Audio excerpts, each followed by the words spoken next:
Thank you for inviting me here to Ankara and to TEPAV today to present on the England experience, and I'm certainly looking forward to sharing experiences both with yourselves and the Korean representative here as well.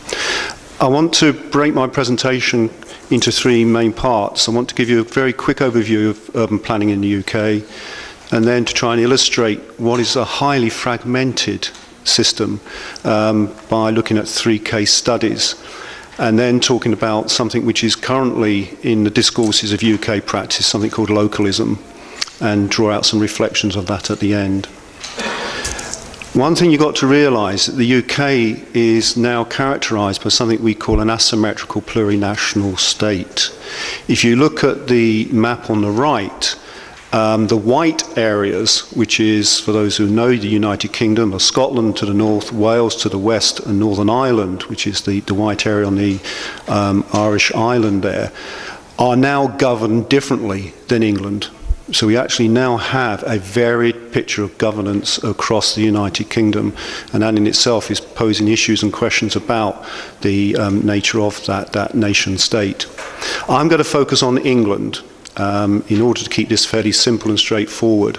And if you look at the map again, the dark red areas and the orange area, which is London, are the main urban areas of England. And in those urban areas, you can't quite see, but each is made up of single urban local authorities. So those red areas are governed by, in each area, 10 or 5 or 6 multi-purpose urban local governments which are elected and have a wide range of functions. The exception to that is London.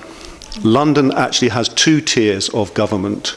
It has the 32 boroughs, which are shown on the left, but it then has an overall London authority which covers the whole of that London area, and therefore it's in a position to draw up strategic plans for the whole of London. And since 2000, that London area has an elected London authority, but perhaps most notably has an elected mayor. The mayor system is new to the UK. Not all cities in the UK have mayors. And it's something the cities themselves have had referendums around. Do you want a mayor system or not? And my own city of Sheffield, for example, rejected the notion of an elected mayor, and we stayed with the traditional local government leadership system. So there's a great deal of variety within England even in terms of forms and styles of governance, but you have this fundamental structure of unitary local authorities outside London, in London, 32 boroughs and the Greater London Authority. What that means is strategic planning which goes across the whole metropolitan area rather than within one urban local authority area, is reliant on something now in statute called the duty to cooperate. So if you prepare a plan, you have a duty to cooperate with those other local authorities around you. That hasn't really yet been extensively tested. This is a new duty, and inevitably, until these plans come forward and are examined, as they are by both central government and in open public consultation processes, the extent and nature of that duty hasn't really been tested. So what we largely have is voluntary collaboration between local governments to operate within this strategic metropolitan area.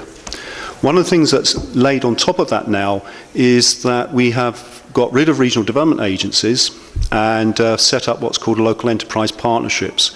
And these again cover multiple urban authority areas.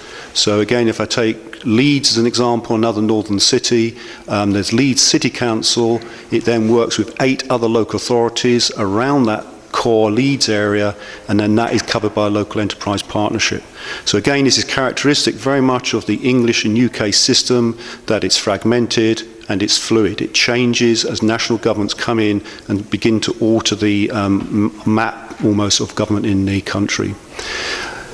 This is a relative measure, of course, but local government does have discretion, local government does have autonomy, and it's perhaps something that will come out of our discussions, how that, from my perspective, is limited within the UK, but I'm aware when I compare that to other countries, UK local government, English local government actually does have considerable discretion and autonomy. But there is certainly within our system a tendency towards centralised control and influence, because those local government units are still heavily dependent on national government payments, and they are not legislative bodies. And that is the difference now in the United Kingdom, where Scotland has a legislative level of government. The other characteristic to draw attention to is that private business interests often dominate the position. Part of that has resulted from privatisation programmes of public assets and services, and a growth clearly within both ideology, practice and politics of neoliberalist ideas and practices. So if that's a general picture, if I can leave you with that, then start looking at some of the case studies which tease out how, in reality, how on the ground some of this might work. And I've taken 3 types of projects here, which are illustrative of how our system works. The most common one is local urban regeneration projects, which people in this room must be involved with or aware of. But quite simply, an urban area wants to do some development, or some interest in the area want to bring about some development.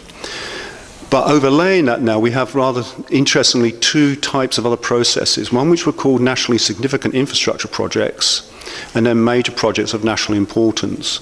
And this is an attempt here to tease out this local-national relationship and the way that consultation and the public might play a role within these different processes. In terms of the local, first of all, what will happen in any urban local authority? There will be a series of statutory and non-statutory urban plans and master plans. So we actually have this mix now that, in fact, although there are statutory plans and we have what's called a plan-led planning system, much of implementation actually relies on non-statutory plans. And there's been an increased use of what we call master planning. This isn't old comprehensive master planning. Is master planning much more about assembling pieces of land, assembling partners, and developing shared visions around what people want to develop in their urban areas. And therefore what we see is this sort of contrast between a very statutory detailed public land zoning set of practices and wider visioning and sort of future looking aspirations being expressed in non-statutory and almost diagrammatic and narratives. They're not concise things often. What drives our urban regeneration is very much private investment. And increasingly, as you can imagine, in now post-austerity terms that we're in, the private sector has become even more important in driving forward projects. But they will often be done in partnership. Partnership with local authorities, partnership with different types of government bodies and European funding, for example. In terms of consultation, it's interesting what comes out of today. But we've had for a long period of time, relatively speaking, consultation actually within these processes. So if you're undertaking the preparation of a statutory urban plan, statutorily you have to go out and consult the public. That is an obligation, statutory obligation on you. You have to go out and consult with other interests. They might be retail interests, they might be environmental interests. But what one can see very often is that this consultation is more about assembling public commentary. At best, it might be trying to get some insights into the development which might make the development better. This consultation certainly isn't around consensus building. It's not trying to bring opposite views together and to find a way through those. In diagrammatic terms, you can see the different scales here. This is just the example in Sheffield. And on the left, what you see is the statutory plan, which is just a broad land use zoning plan. You'll see in many countries the use of this sort of approach. And it vaguely says the blue area that you can see on that map is a retail area within the centre of Sheffield. And there will be some policies written behind that document about parking standards, about mixed use, etc. But it's a very broad set of zoning principles. In the top right, you then see what is the current 8th iteration of the master plan. So master planning is not an end state process. It's about continual updating, reviewing trends and processes. And so that's beginning to identify where development should be focused in the city centre, what sort of development should be brought forward. And what's happened in the city is that the retail offer of the city has collapsed. This is partly because of Outer Town Shopping Centre, 3 miles from the centre, has been built. 3 kilometres, 4 kilometres, it's very close to the city centre. 20% loss of retail trade in the city centre as a result of that. and an economy which is still struggling in post-industrial terms. So in the bottom right here, you see the sort of master plan that architects have developed to bring about a retail quarter in the city centre. Now, each of these three processes are open to public consultation. So there would have been public meetings, there would have been exhibitions, seeking views, there would have been focus groups held with interested bodies, and comments received on those. Generally, the master plan has been well received, but interestingly, the retail offer, the bottom right there, has had mixed opinions. That has now just been withdrawn. Hammerson's, which is the major international property developer that was to bring that development about, has actually now withdrawn from the city and is not going ahead with the investment.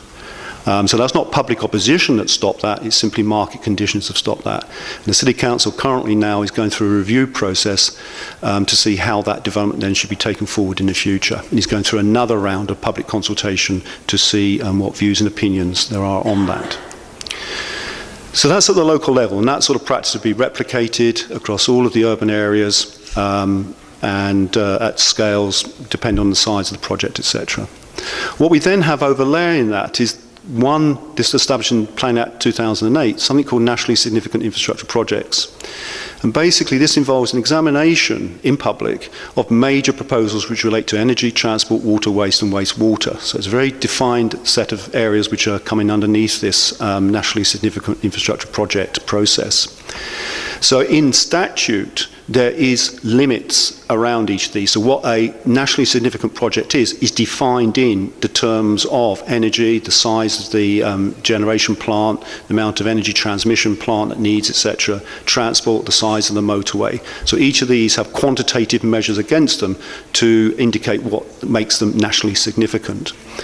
And basically, those projects then are what's called assessed and process managed by something called a planning inspectorate. The planning inspectorate is actually professional planners working for central government, but a sort of at arm's length from government. So it's a sort of quango relationship.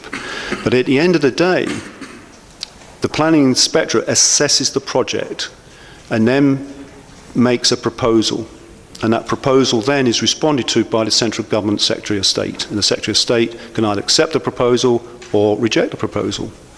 So in the end, it's central government that makes the decision on these projects. This shows you the process. This is new. Although it's set up in 2008, it's only now started to be implemented. The first projects are beginning to come through this process. And basically, the public and other interests can get involved in this process, and they're encouraged to get involved in the early stages. You see here that what happens is a pre-application stage where the people who are proposing the project have to defend the nature of this project, defend the purpose of the project.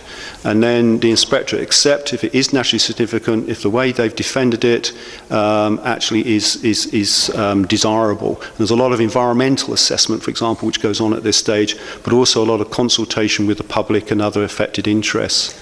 And then that, once accepted, is put through a process of examination, and then that examination considers the evidence and the different views on that proposal.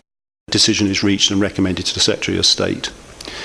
An example of that is the Atlantic Array. The Atlantic Array is a large wind farm in the Bristol Channel, and it's been proposed by RWE Npower Renewables, although it's actually being developed or was going to be developed underneath a different company. And this shows you the privatisation of electricity provision in our country. And what this offers insights into is national energy policy, which we might want to return to. But basically it's a large project, 240 wind turbines off the coast of Bristol, which could provide electricity for some 900,000 homes. There was public opposition to it. Energy policy is one of the most contested areas in our country. And there was public opposition in terms of the detrimental visual impact of it. There were environmental groups objected to the potential damage to wildlife, etc. And there was also local government opposition to it. Lots of the smaller local governments, which are not urban authorities, but these are often rural authorities, where this aspect across the Bristol Channel was both a tourist attraction and a productive area in terms of small-scale fishing, etc.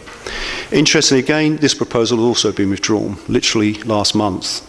And I've not looked as yet into the details behind this, but my understanding is that's not been withdrawn because of opposition. The opposition could have been ignored, to be quite frank, and it could have gone through that process and then put to the Secretary of State. And this is more about government intervention within energy markets at this point of time, and the subsidies which are being passed on to onshore and offshore wind farms. Interestingly, the latest autumn economic statement our Chancellor's made is actually preferred offshore wind farms than onshore wind farms. So there's an entanglement here of environmental issues, very local political issues, and major issues around future energy security and provision. The third example I give here is something which is very seldomly used but is important. And these are for major projects which are be deemed of national importance, and they gain approval by being put through a parliamentary bill. So they're actually considered by our Parliament, basically, the Houses of Commons and Houses of Lords, and therefore get examined by select committees within that central government system, central parliamentary system, in fact. It's not even a government system. And this is used to obtain authorisation for major projects which are seen to affect a large number of private interests. So this is not sort of the community or the public interest so much here as private interests. And one of the examples of this, for example, would be the Channel Tunnel that was built between England and France, and the link rail that was needed between that. Currently, we have a proposal for a high-speed rail link between London, Birmingham, the north of England, potentially right up to Newcastle. That, again, major project would be put through this, a hybrid parliamentary bill. So if you wish to make an input into this process, then you're doing that through parliamentary processes. And individuals and increasingly bodies will seek amendments and they'll oppose parts of that, but it's the parliamentary process that drives this through. And I think what one can say to some degree about UK parliamentary processes, they probably now are more open to and more involved with direct lobbying. Outside the democratic processes as such, lobbying by major interests, often private interests, and even environmental interests. The example of that recently is the Crossrail. Crossrail is a major investment to try and solve some of London's transport problems. London, if you can see the little blue wriggle there, that's the River Thames. So, somewhere in the middle of that is the centre of London. So the Crossrail bill was passed in 2005. The Crossrail project will open in 2018. And of course, this is one of the major things about large investments. They take time to deliver. And that's been implemented by something called Crossrail Limited, which is actually a fully owned subsidiary of Transport for London. 14.8 billion needed to build this, and something like 4.7 billion of that's going to be provided by the private sector, partly through what's called business rate supplements, but also through something called community infrastructure levy. Interestingly, I've picked up very little opposition or sort of contestation around this, other than in that final line. Exactly how much should business pay for this? How much should actually the infrastructure come from increased taxes and income from businesses who profit from obviously the improved accessibility that will offer. So those are the three sort of examples I can give you of decision making around major infrastructure and this tension between local and central government that might exist in those processes. For long, we've had this as a planning policy statement. Plans should be drawn up with community involvement and present a shared vision and strategy of how the area should develop to achieve a more sustainable patterns of development. It's a classic piece of rhetoric that you'll see both professionally and politically, that planning should be community-based and about a shared vision. So in principle, we've long-standing had localism, we've had community involvement in our planning system. What, however, the practice shows is that very often, as I've probably just illustrated with those three examples, that for someone to actually participate and certainly for communities to engage in those processes rather than simply be consulted is actually very forbidding. And if you're a non-specialist, you don't really understand what's going on. And I think that is something which has been of deep concern, that the process is managed in very technocratic, legalistic types of ways. Public inquiries became lengthy and inefficient. You'd be having an inquiry which might take 5 years. And that's not making a decision, that's just a public inquiry. And that's why those national infrastructure project process was introduced, to try and shorten that public inquiry process. Engagement, if there was in public engagement, was often based on the principles of objection. So it's not community planning, it's not shared planning, it's not planning around consensus, it's simply we object. and objection very much based on individual interest. And we have a term in our country, which I'm sure you've seen elsewhere, is NIMBYism, which is not in my backyard. Yes, I'd like more roads. Yes, I'd like some electricity. Yes, I'd like all this, but not in my backyard. And of course, we have in our country, particularly land and property values inherent in our society. We have predominantly a household owning culture. So you own your own house. 70–80% of our households own their own house. And with that, inevitably comes the sort of deemed right to protect your view, your access around that. But I think more importantly what you see within these processes is that we see much more what I would call administrative accountability. It's not democratic accountability. There's lots of consultation that goes on. There's lots of partnership working going on. But we have a highly fragmented governance system. It's multi-level. And that's partly arisen out of new public management and privatisation practices, but it means that if you go and look at any decision, it is accountable somewhere, but not directly to a single democratically elected person or institution. It becomes more diffuse within these complex webs of networks of relationships almost. So this government has come to power and said we want to have localism, we actually want to change the balance, shift power away from central state and firmly back to local people. That is its rhetoric. It wants to give local communities a share in growth, free local government from central control, give local people more power, give local people more ability to determine spending priorities, and remove regional government. So this government came in and removed regional development agencies and all other regional structures, with the view that the power should be given to the local level. That's the intent. And through the Localism Act, they've established some community rights to challenge, to buy assets, to build and to reclaim land. This again is largely untested at this period of time. We begin to see some of these things coming forward, and there's mixed agendas in here. For example, the right to buy an asset, for example, is also linked with austerity cuts. So local government, over the 5 years we're talking about, up to 2015, local government's got to have a 30% cut in their budgets. That's substantial. 30%. You have to do things differently. You don't do less, you'll stop doing things. You'll have to use statutory provision to undertake other things. Bad luck, can't do it. And so part of this is actually saying many things that were previously undertaken by local government now will be undertaken by other people. They might be private bodies. But also communities are expected to step in. So if local government can no longer operate your swimming pool, local government can no longer operate your library, local government can no longer operate your sports field, why doesn't the community therefore run this instead? And therefore this legislation might sound, oh, it's empowering, which it can be, but you can see also hidden behind that is a purpose to change basically public-state relationships here in terms of ownership, management, and also the actual funding of basic services. Some of these rights have existed in other types of legislation before, so the community right to build, for example, and to reclaim land has been exercised on a much more voluntary basis before. There's a classic example in London called Coin Street, where community objected to a development and in the end took the land over because the government, local government, was willing to sell them the land cheap. And rather than reclaim the massive development value from it, they actually gave it to the community to build and to reclaim. A very successful project to build local housing, affordable housing, rather than an office block. But those are rare examples. Here, you're seeing that right actually now being enshrined within legislation. But it's yet to be tested. The other element of this which interests me is neighbourhood planning. So again, now, neighbourhoods, there is a right for local people actually to bring forward their plans with the view that local people, instead of being told what to do, the government thinks that local communities should have the genuine opportunity to influence the future of the places where they live by drawing up their own local plans. These plans can be very simple and concise and go up to considerable detail. They still cost money to produce. You can't do planning for nothing.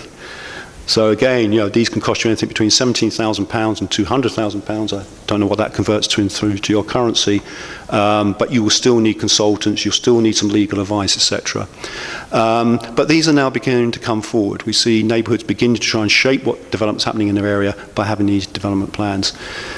But those plans must still concur with national planning policy, they must still concur with local planning authority policies, so they can't go completely against the grain and offer alternative forms of development. It is more about ameliorating some of the worst effects of a development or trying to secure some of the betterment and benefits from a development. Interestingly, they are approved by a vote. So again, this is embedded in democratic processes outside the normal democratic processes. But if a majority of people vote to accept that, then the local planning authority has to bring it into force. Again, quite interestingly, the very early examples of this in practice suggest that those votes are relatively at low levels of participation. Maybe something like 20–30% of people of the community could vote in, which is a more wider issue actually within local government within our country at this point of time. What this means, therefore, is that the Localism Act does actually suggest quite a fundamental change to maybe the way that planning system will operate in our country over time. But it will take time because it will change cultures. But of course it's voluntary. So it's not surprising that we see neighbourhood planning being exerted and used in those areas where people are most powerful anyhow, where there's actually development. This is much harder in a deprived community. This is much harder where there actually isn't investment. It's much harder where there isn't skills and competencies in the area. So I think I must be near my time. So if I could just draw out some observations from that perhaps rather complex perspective on the UK-England experience. Many people talk about depoliticisation in our country. That a lot of decision-making, a lot of urban planning has become depoliticised.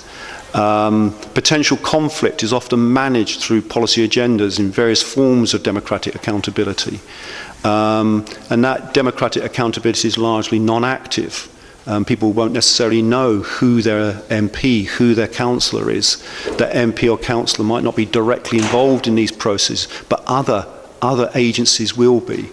And I think for us, one of the interesting examples has been the London mayoral model, where suddenly you do have a very high-profile politician and an ambitious politician, and again, which is very common to the French model, where someone who has a local government background then becomes a national politician as well. But in many cities, you actually see these potential conflicts around energy, around development, just being managed through these administrative processes. And that's partly because public consultation has become routinized. It has to be done. It's done in certain ways. And officers, not surprisingly, and consultancies have become very aware of how to actually manage these processes. And it's almost a communicative process. It's a process for the sense of communication as opposed to a process which is deliberately looking for alternatives and deliberately looking for contestation to resolve. The contestation is somewhere hidden. And that's partly, it's not just those processes, it's what society puts demands on that process. You've got to look at this both ways. And of course we have a country which is highly plural, highly pluralistic. Both in terms of ethnicity, in terms of social economic structures, in terms of its spatial nature and its geography. And therefore there's a temptation for local to become self and minority interests, not organising into wider civil society movements. Thank you, Chair. Thank you.